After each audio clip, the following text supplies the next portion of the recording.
As the court pleases, my Lord. My Lord, briefly 2 points. And I'll start by submitting that her objection and the reasons provided are flimsy, my Lord. Come again. Her objection and the reasons provided thereof are flimsy. Firstly, my Lord, by my understanding, she raises the personal safety objection, and secondly, she says there'll be pressure on her when she testifies if the matter is broadcast live, either visual or audio. Now, my Lord, the two previous witnesses, although I was not here during Tumelo Madlala's testimony, my belief is that all of them testified without visuals. Only the audio was transmitted, and I don't think her safety will be prejudiced if her audio is transmitted, my Lord.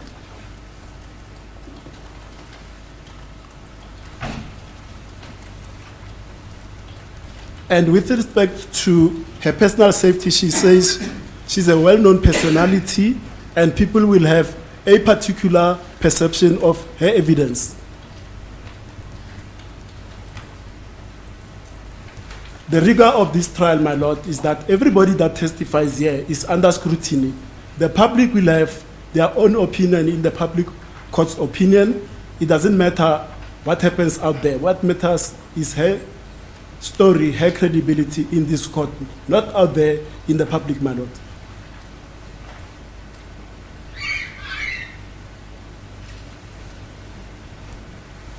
Now, with respect to the second reason, the pressure on her, she then says if she's forced to testify when there's audio or audio visual, then she won't testify, my Lord. My Lord, we're not going to be held ransom by a witness, my Lord. She's a compellable. Well, that's not even worthy of a debate. I mean, the question is whether she's a compellable witness or not. Indeed, so, my Lord. I was coming to that. Indeed, yeah. so.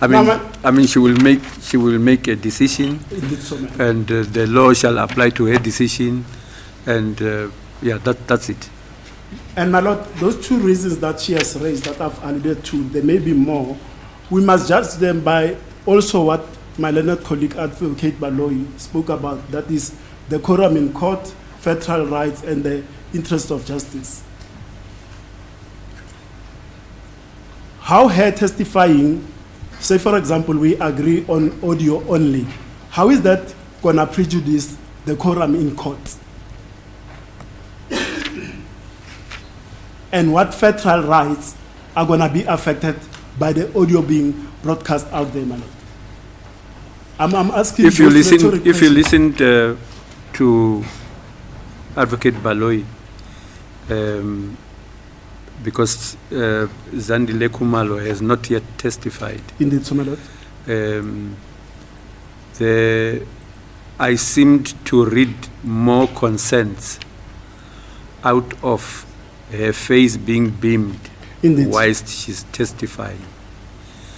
The fact that she does not object to the media being present in court, and she puts no condition to the media being in court. I may not be exact, but it tells me that in terms of the audio side of it, she is not as emphatic as she is with the visual side of it. My Lord, my reading is different unless Advocate Baloyi can clarify. I am of the belief that she says no audio and no visual. My Lord, accused number 3 is informing me that he's got a family down there at KwaZulu-Natal who would have loved to be part of these proceedings. However, due to circumstances beyond their control, financially based, they are unable to be part of the proceedings live here. He's got a mother, he's got sisters and brothers who would have loved to be here. Therefore, an order that this broadcast, the audio broadcast of what is happening here at court, should be shut down would negatively have, would have a negative effect on those at home that are following these proceedings. He says it is in the interest of justice that those that are at home at KZN, KwaZulu-Natal, they should be afforded the opportunity to follow these proceedings. When he said that to me, my lord, it immediately comes to my mind as well that the deceased as well, he's got family members that are also coming from KwaZulu-Natal. He's been a star all over the show.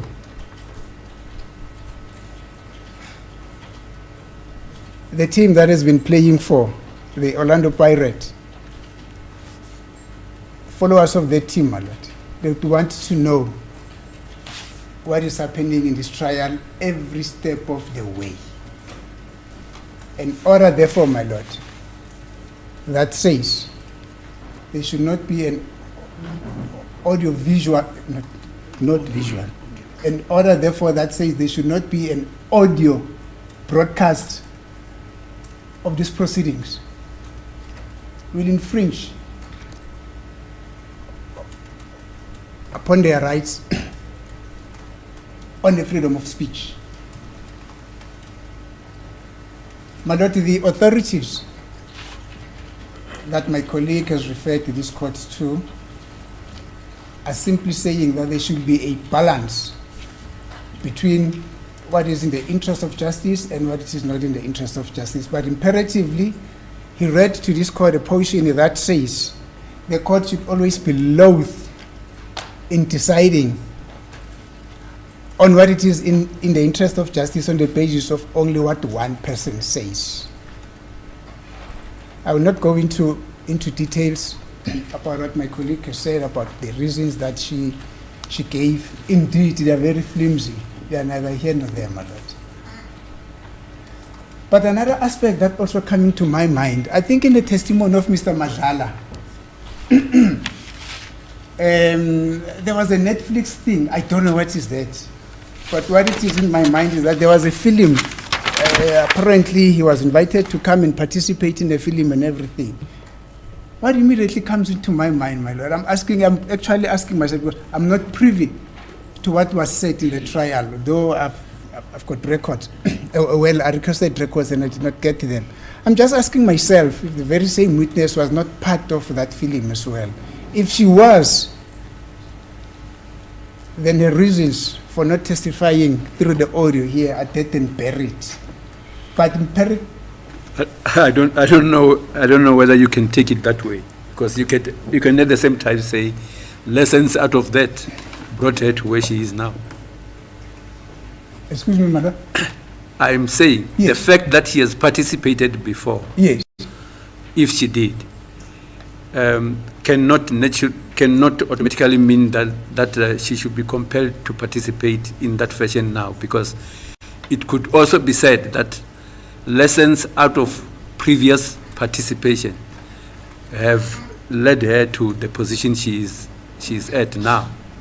That will be the court's interpretation, but I've got a different interpretation, and mine is. Yes, I'm saying the fact that she has participated before, yes, cannot lead to one conclusion. Yes, my lord. Only that then she is able and ready and must be compelled to participate now because she has done so in the past.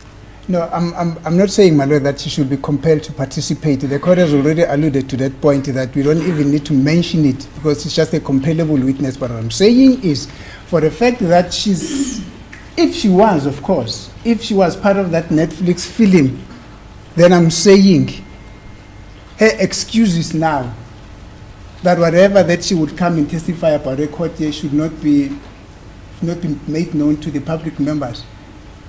If she advances that reason on the basis of her being part of that Netflix film, then those reasons, my lord, are dead and buried. They are it's also a dicey point, because you are not saying to me she has participated. You are not saying she has not. I'm informed by my colleagues, my lord, that she basically has participated, which is why I am saying if she was a participant in that Netflix thing, then for her to come and say that the people out there should not hear what she would be testifying about here at court is doomed.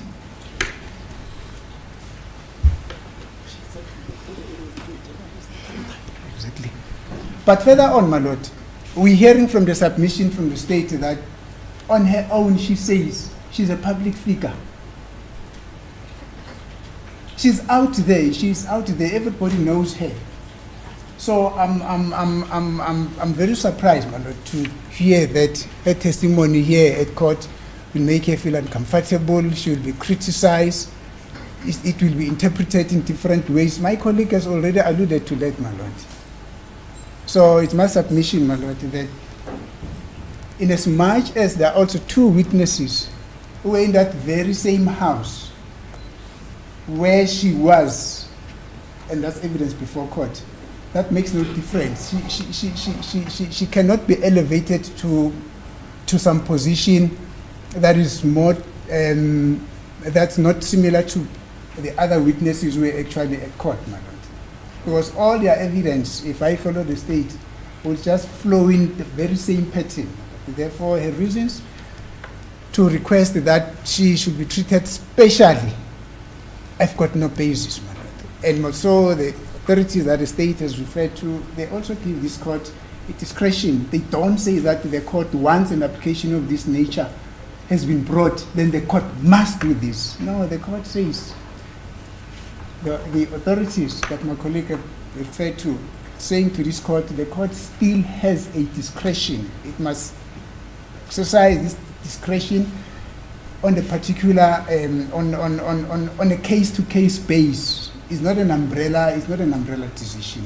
I would therefore also concur with my colleague who says that let this court proceed with the very same fashion that it has been happening, audio and not visual.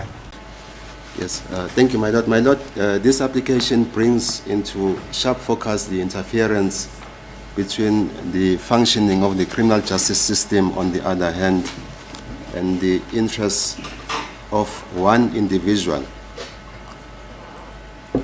and the participation of the media houses on the other. My lord, it then brings me to the provisions of the Constitution, that is our Constitution of the Republic of South Africa, Act number 108 of 1996. In particular, Section 16 subsection 1A, small letter a in bracket. It guarantees everyone the freedom of expression, which includes the freedom of the press and the media, as well as the freedom to receive and or disseminate information and ideas.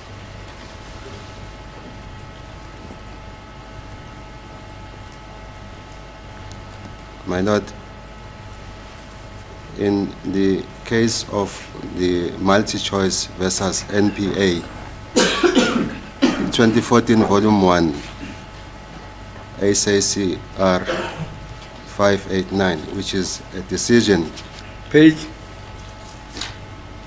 2014 volume 1, SACR 589, which is a decision of this division, the North Gauteng. I'm not hearing the page each time. 589, which is a decision of this division, the North Gauteng. It's a decision by the judge president of this division, Mlambo JP. In that case, my lord, the two cases which are of importance are cited at 594, which is the case of the South African National Defence Union versus Minister of Defence and another.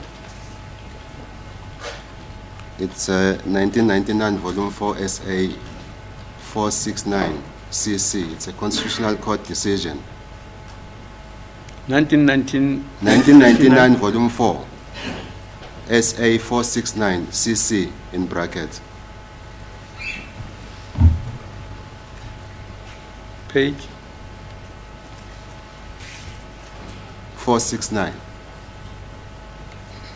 My lord, at page 594 of the multi-choice versus NPA decision, the following was said: and I quote, "Our Constitutional Court articulated the content of this right in South African National Defence Union versus the Minister of Defence and another in the following terms," and I quote, "Freedom of expression lies in the heart of a democracy. It is valuable for many reasons, including its instrumental function and a guarantor of democracy, its implicit recognition and protection of the moral agency of individuals in our society, and its facilitation of the search of the truth by individuals and the society general. The Constitution recognizes that individuals in our society need to be able to hear, form and express opinions and views freely on a wide range of matters," close quotation. On the very same page, at paragraph 7, the following was said, and I quote, "In a further articulation of the freedom of expression right, the Constitutional Court in Khumalo and another versus Wolomisa, the case is reported at 2002 volume 5 essay 401 CC, stress the following with regards to the role played by the media, and I quote, "The print, broadcast, and electronic media have a particular role in the protection of freedom of expression in our society. Every citizen has the right to freedom of the press and the media, and the right to receive information and ideas. The media are key agents in ensuring that these aspects of the right to freedom of information are respected," close quotation.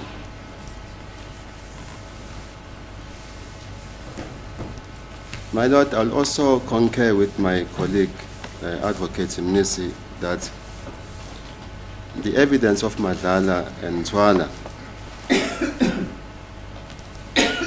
has been broadcast by voice feeds.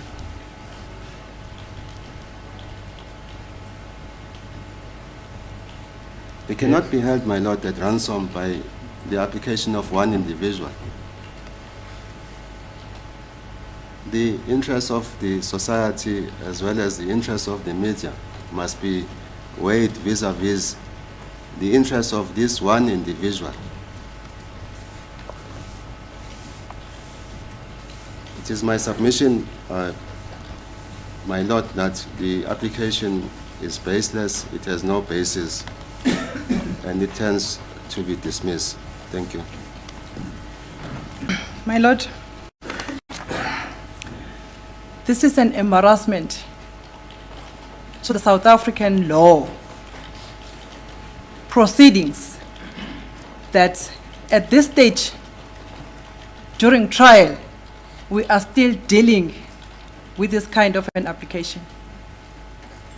An issue, my Lord, which ought to have been discussed at a pre-trial conference stage before we started with this trial. My Lord, procedurally, it is the duty of the state to consult with all the witnesses, state witnesses, before the trial starts, in order to ascertain issues like of this nature that we are facing today. Yes. My Lord, we ought to have been informed by the state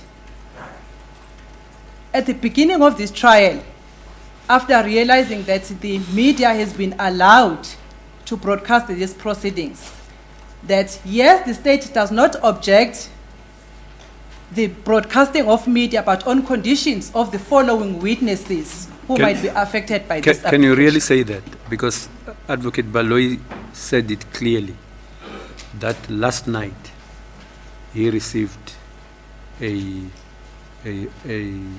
an email or whatever he received.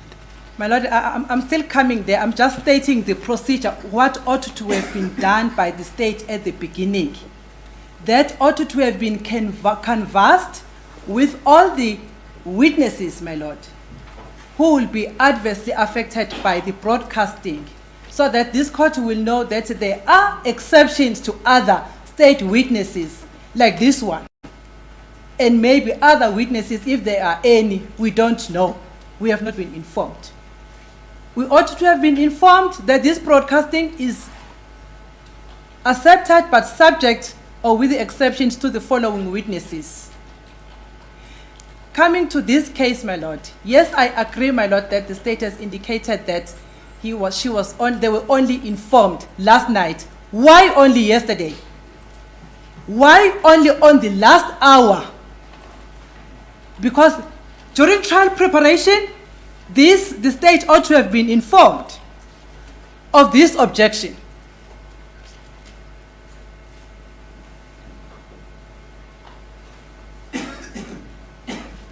Yes? Secondly, my Lord, after the state had known or had been informed of this application, we were never informed as the affected parties. Via the email, my Lord, the state had the whole night to prepare this application. And we are now being ambushed by the state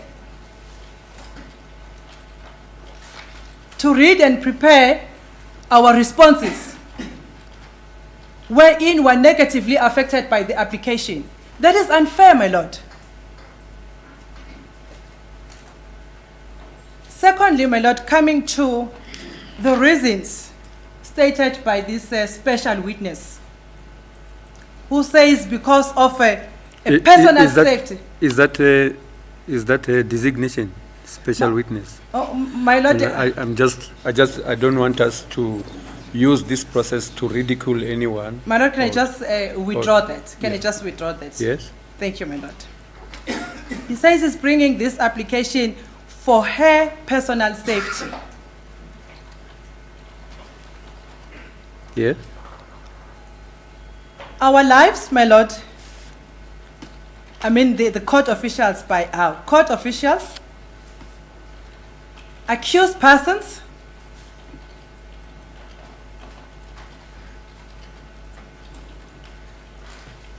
all our safety has been compromised by the broadcasting, my Lord.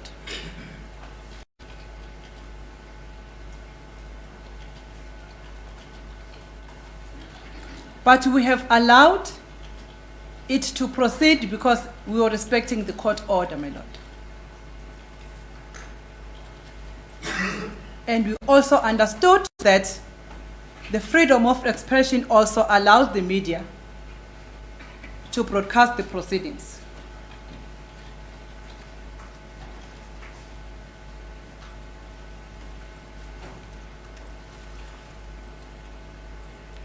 Yes. And the second point, my Lord, that has been raised by the state is the concern about the public comments and public opinions, whatever that will be raised or can be raised after her testimony, comparing her testimony with other witnesses and so forth, as it has been stated by the state, my Lord. Yes. That has got no adverse effect to this court. This court is not bound, my Lord, by the public opinions, by public comments, by public critics, my Lord, of any sort. This court, when deciding or when deciding on this matter, will be bound by the evidence presented before this honorable court. In other words, my Lord, it will have no adverse inference to this court if her evidence is broadcasted as we have been doing. Secondly, my Lord, the issue of safety I myself, as the defense counsel for accused number 5, had been posted on Instagram and all social medias by the same witness, my lord.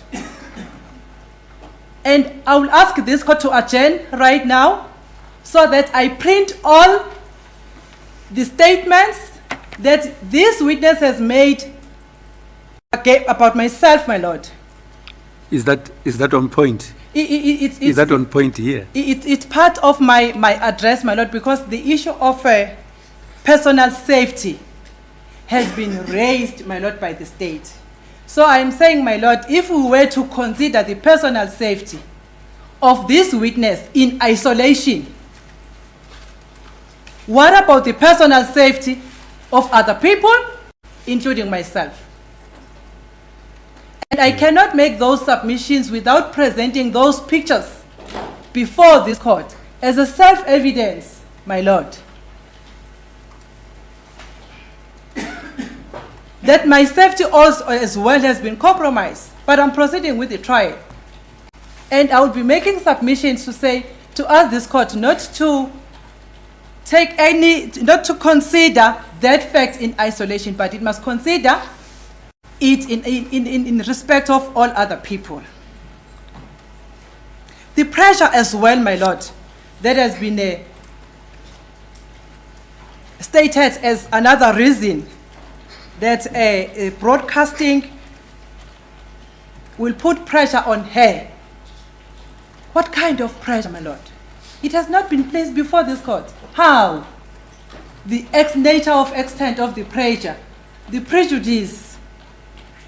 In what way, in what sense will pressure? Because, my lord, this is a person of a public figure. This is a person who is known by everyone. This is a person, my lord, who has been posting herself on her pages of social media about this case. And then if today he's saying that he will encounter pressure or suffer pressure, in what way?